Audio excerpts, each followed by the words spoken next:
Finally, Brandon and Danielle Vail of Calcasieu Parish were also finalists this year. The couple farms 2,700 acres of rice and cattle on their farm just 20 miles north of the Gulf of Mexico.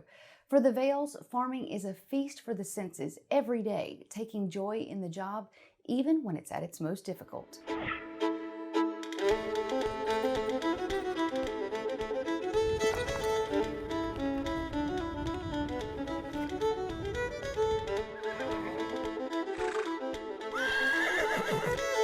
It's cattle sorting day for Brandon and Danielle Vail, and if cowboy wisdom is true, working cattle together is the best form of marriage counseling. It's just like working cows with anybody else. You know, you're on your own individual.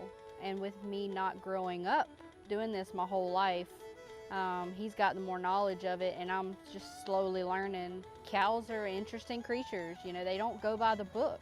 She's learning cattle. Cattle all goes back to if you learn what you have to do to make a move, you've got it beat.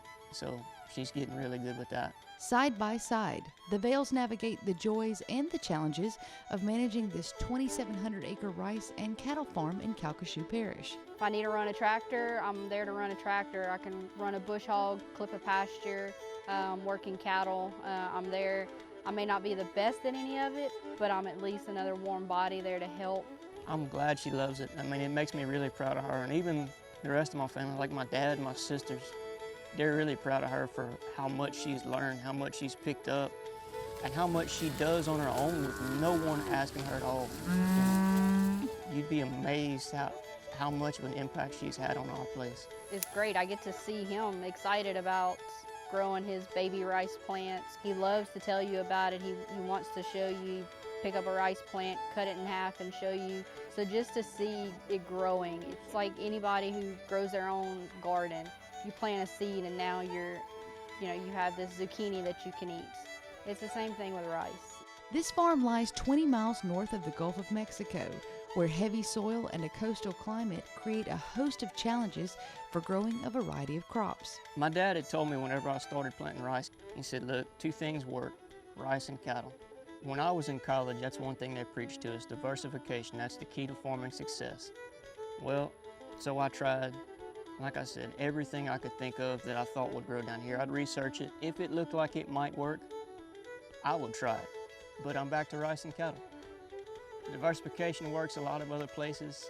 In my little corner of the state, rice and cattle work. I mean, rice can take a lot of water. Cattle can get up and move if there's a storm surge or you get a 10-inch rain and everything you have is under 3 foot of water. And it's a challenge every day out here. I mean, whether you're sticking with stuff you know like rice and cattle, it's still a challenge. I mean, take this farm right here, for instance. It hadn't been planted in 7 years before I got here. It needed a whole lot of work. I spent a lot of time and money leisure leveling, building roads, clearing out old fence lines. It's a challenge, but I mean, at the end of the day, you can look and say, I did this. I took this is what I started from, and this is what I brought it to. Whether it's a crop you're putting in the ground or just fixing up a piece of ground. And I really, really enjoy that. Both Brandon and Danielle say the challenges are worth the rewards that come with life on the farm. You have to love it. You have to. I'll tell you one of the oddest things, I love the smells. Whether it's fresh dirt or the way rice smells or cutting rice or fresh cut hay, cows, it kind of charges you. Being that I've done it for so long, my family's done it for so long, I guess it's in my blood too, but I love it. Having faith that you know that you were put here for a purpose to do it, and you need to continue to do it. Because there's nobody behind you to replace you. So we know the struggle, that there's not a whole lot there. So knowing that somebody needs to feed the world. Congratulations to all of this year's finalists and winners. After meeting such an impressive group of young farmers, I can assure you that the future of Louisiana agriculture is in great hands.